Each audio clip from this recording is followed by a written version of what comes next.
and I can see how even our current modern political, quagmire has been influenced by all these conversations and all this political thought. And let's get into that a little bit more. You picked four people, four philosophers, to study their relationship with Heidegger and how it impacted them and sort of the interplay of their work and their ideas. Why did you pick these four people? And then let's get into each one of them, to understand where you're coming from here. Yeah, so many political philosophers and theorists have been influenced by Heidegger. I picked four. First of all, and my original list was longer, but you have to make this somehow manageable. And what I wanted to do was to pull from different geopolitical sort of constellations. So I had the French Heideggerianism in there with Derrida, somehow the American social democratic freewheeling pragmatism of Richard Rorty, Dugin again, who in most accounts, if you were just to ask people, he's far right or something like that. If they had to give a name without thinking further about it, they'd put him to the right of all of these other thinkers. And Strauss, who was seen politically as a neoconservative, therefore as somehow center-right, and who represented a different kind of American reception of Heidegger, one that traces its roots to because Strauss left Germany in 1932, so it was like a quasi-German, quasi-American reception. But the goal, in two words, was to see how the whole political spectrum from right to left read Heidegger, and to try to, as I say, take account of what each reading got right and got wrong, and to see why they ended up on the left or on the right or in the center. Was that a function of their philosophical reasoning, a function of their political inclinations, or a function of something else altogether? And by doing that sort of triangulation across the geopolitical and ideological spectrum, to try to restore or recover a more complete Heidegger and a more complete understanding of how the philosophical relates to the political more generally. And in looking at these four, without digging into all the details on each, what themes arose? What did you discover? What? The key theme, I would say, for the French thinkers, or for Derrida. Now, some of what I'm going to say is more general than what's in the book, naturally, but I think that this, as I mentioned earlier, the deconstructive tendency, I summarized it for myself as they take Heidegger's first part and they leave out his second part. To me, that was a big insight, because if you didn't do a comparative reading, in my case, if I hadn't done a comparative reading of these receptions, and if I hadn't been introduced to the importance of another beginning in Heidegger's thought through Dugin, I might have been left thinking that the French Heideggerians give you all that there is to know about him and just take him, go further or something. But actually, they leave out, somehow, they've excised the heart of his project. They've taken something and just cut it off completely. And their reasons for doing so are highly questionable, or rather are political rather than philosophical. That's what I thought at the outset. I still think there's something to that. So that helped me to understand the French reception of Heidegger. I should say about Derrida that at the outset of the study, I thought Derrida is a leftist political hack who reinterprets Heidegger in terms of leftist ideology. That's what I was expecting to find. That's what I thought. That was my opening gambit. But my initial supervisor resigned over my work on Dugin and sort of blacklisted me and tried to cut my funding out from under my feet and stuff like that. But my replacement supervisor was this leftist named Ruth Marshall, who works on African Pentecostalism and all kinds of interesting political theology type questions. And she said to me, as she got to know me and got to know my work and my interest, that there's going to be a lot in Derrida that I should work through him patiently, and I will find that it's not the case that he's a political hack who bent Heidegger to leftist aims. And in fact, she was right. The more I read Derrida, the more respect I gained for him.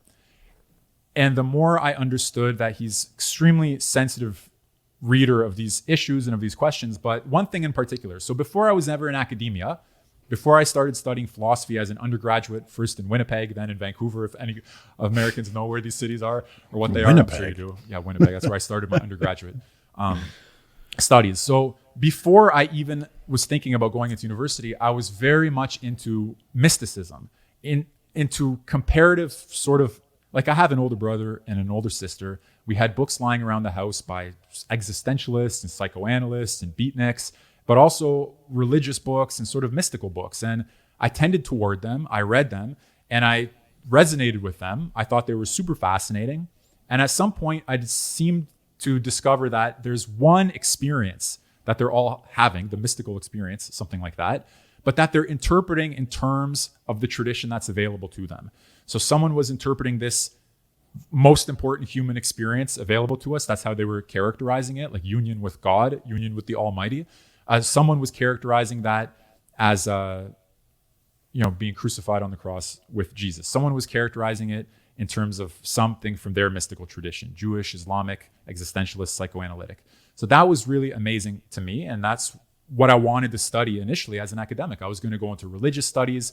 I was going to write a book on mysticism, and I was going to go all in. All my first year essays are all about, was Plato a mystic, about psychology and mysticism. Everything was about the mystical experience. To me, that was like the peak of human existence.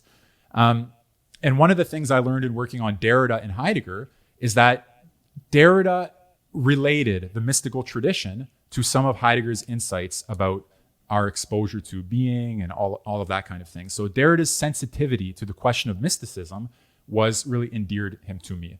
So he's really thoughtful on religion, on mysticism, and on these kinds of experiences. And when my supervisor fed me these readings, I gradually came around to seeing Derrida in a positive light. And that's why, in some sense, to me, the most surprising chapter of the book is the Derrida chapter. He's like, in a sense, the hidden hero for me of the book, because he's the one who I was most strongly predisposed against. And in fact, I found that he's a really good reader, really sensitive reader of Heidegger, even if ultimately I disagree with where he takes things. But more generally, the French Heideggerians are deconstruction minus inception, minus another beginning of philosophy. So that's sort of how I characterize them roughly. Richard Rorty, an American pragmatist social democrat, he was also influenced by Heidegger, except he says, look, Heidegger has this history of being's own self-forgetting and alienation and destiny and all of that. He said, let's just forget about all of that. That's kind of too poetic, too mythical, too nostalgic to recover some lost past, and pessimistic and everything. Let's just get rid of all of that. But what Heidegger shows us is he gives us the tools to see language as something that we can use to freely redescribe ourselves and our experience of the world. So somehow Heidegger liberates a creative, playful attitude towards language, according to Rorty.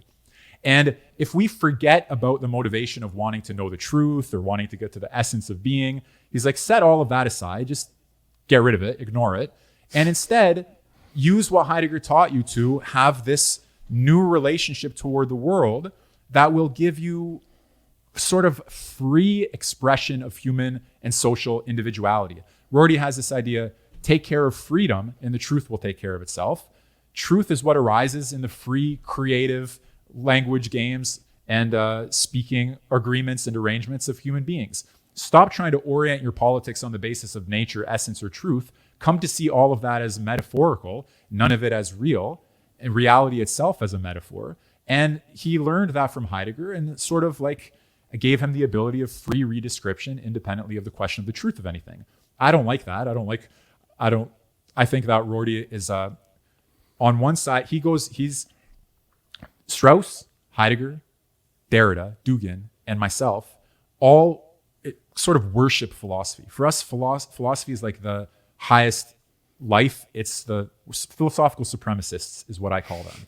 Okay, none of them would ever dismiss it or denounce it or downplay it or treat it as exactly as equivalent to like a children's storybook or any other literature, leveling it down to one among a number of linguistic metaphorical operations. I don't like that. I can't stand that. And I think he's wrong, but he's still helpful in showing what's presupposed by some social democratic thinking. That on one hand, we're not going to be bound by any type of concept. Everything's going to be free. And we're not even concerned about the truth of what's free, so long as it's just kind of like this chaotic, playful expression of human creative individuality. Not that the human is a free creative individuality, because you can't say that anything is anything, because that's a metaphysical assertion. If I say the human being is a free creative individual, I've gone too far for Rorty.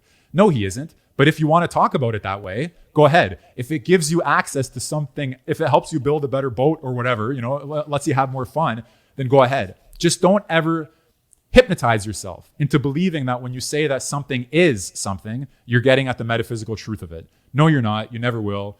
Don't go there. That's Rorty. And I try to identify what I think is wrong, what I think is self-refuting in his arguments, and why I think that he's not particularly helpful as a reader of Heidegger, even though, like I said, he has carved out his idea about this relationship between politics and philosophy, that not philosophical supremacy like Derrida and the other guys hold, has carved out a certain constitution of the political or relationship between philosophy and politics that privileges the political, puts the philosophical as one among a number of alternatives, but it's one existing and important and viable, maybe, configuration of the relationship between politics and philosophy. That was my key question throughout this project. How do these thinkers, and we use Heidegger as a access point, think about the relationship between philosophy and politics? So Rorty clearly does not see philosophy über alles, okay, so not as a philosophical supremacist. No, somehow the free politics gives you is the basis, okay. But these other guys see it differently. So that was Rorty. He's still important. I'm not saying don't read him, don't learn from him. I'm not saying he's wrong about everything. Just I didn't think he got Heidegger right, and I disagree with his assessment, of philosophy's character and importance. I think we talked about this, but maybe you could just hammer this home for me again. The connection between philosophy and politics. Is there some assumption that politics is meant to do something different than philosophy, or how should I say this? Is politics meant to be the mechanism by which we reach this happiness or the recognition or the good? Why are they even connected? Why is how do you rule people connected to the philosophy and the understanding of the good and the good life? So let's say that it doesn't have to be, but it can be. And we want to see all of the ways in which it could be. So if I say, let me give you an example. Once we overcome inequalities and overcome scarcity and overcome limitations and borders and bigotry and hatred and all of that, and we'll be left with universal brotherhood. Okay. Obviously, as you see already, there are a million assumptions built into this, but let's set those aside. We get to this state, and now I ask you, will there be rule or will there be no rule?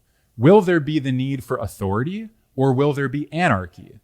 Well, as it happens, it's helpful for us in thinking about that question to identify the assumption about human nature. Are we fundamentally good or are we fundamentally dangerous or evil? If we are essentially dangerous, then it would seem like there's never going to be at this stage just a rule-free anarchy. Because if we're dangerous, there's going to be a need for dominion. There's going to be a need for rule. So whether man even needs to be ruled somehow depends on whether you think man is by nature good or by nature evil, fundamentally good or evil. If you think man is evil, let's take that for example. Well, as Carl Schmitt in Strauss's response to Carl Schmitt indicated, there are two ways at least that you could think that a person is quote unquote evil. One way is you can say you're evil in the sense that you're like an animal who could in principle be tamed or educated. In other words, your evil is in some sense natural, but can be overcome through the overcoming of nature. But there's another kind of evil, which is like original sin evil, metaphysical evil, baked into your existence evil, not in a way that your education will overcome, but in a way that is there until the judgment day.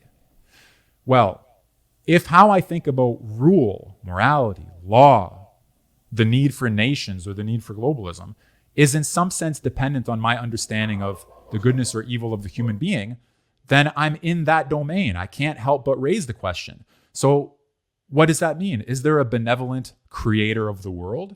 Well, that'll have some effect on whether I'm fundamentally good or evil, and so on. So that's why, in my view, when you scratch the surface of what's implied in these political teachings, you see that they hang on some really questionable assumptions. And questioning those assumptions is what we call beginning to philosophize, thinking about what's implied in all of those positions.